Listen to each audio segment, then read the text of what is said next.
আমি আপনাদের দেখাবো যে কীভাবে আপনারা টাকায়.com-এ যে কোনো রকমের অ্যাডস দিতে পারবেন। যেমন এই একটা পেইড অ্যাডস, ঠিক আছে, এটা কীভাবে দিবেন, অথবা আপনার এইখানে যে মাই অ্যাডসের মধ্যে যে অ্যাডসগুলো থাকে আমি দেখাই, ক্লিক টান,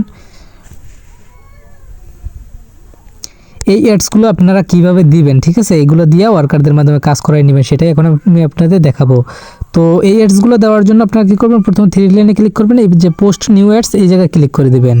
এখানে ক্লিক করলে আপনার অ্যাডসের টাইটেলটা দিয়ে দিবেন, তারপর হচ্ছে আপনার এখানে অ্যাডসের লিঙ্কটা দিয়ে দেবেন যে লিঙ্কের মধ্যে রাখতে চান ইউজারদের। তারপর হচ্ছে যে এখানে কতজন ইউজারদের এই লিঙ্কের মধ্যে রাখতে চান সেইটা লিখে দিবেন। তারপর এখানে কত সেকেন্ডের জন্য রাখতে চান প্রত্যেকটা ইউজারদের সেইটা লিখে দেবেন।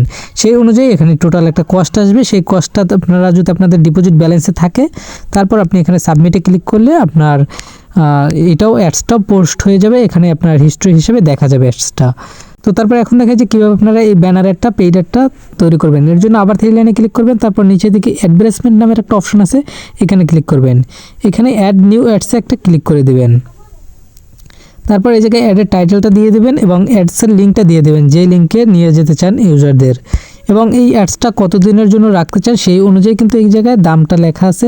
একদিনের জন্য রাখতে চাইলে $1। তো আপনার যেটা ব্যালেন্স থাকবে বা যেটাই থাকবে সেটা আপনারা সিলেক্ট করে আপনারা এখানে ব্যানারটা দিয়ে দেবেন আর কি, যেটা শো করবে ইউজারদের সামনে সেই ব্যানারটা দিয়ে দেবেন, তারপর সাবমিটে ক্লিক করে দেবেন।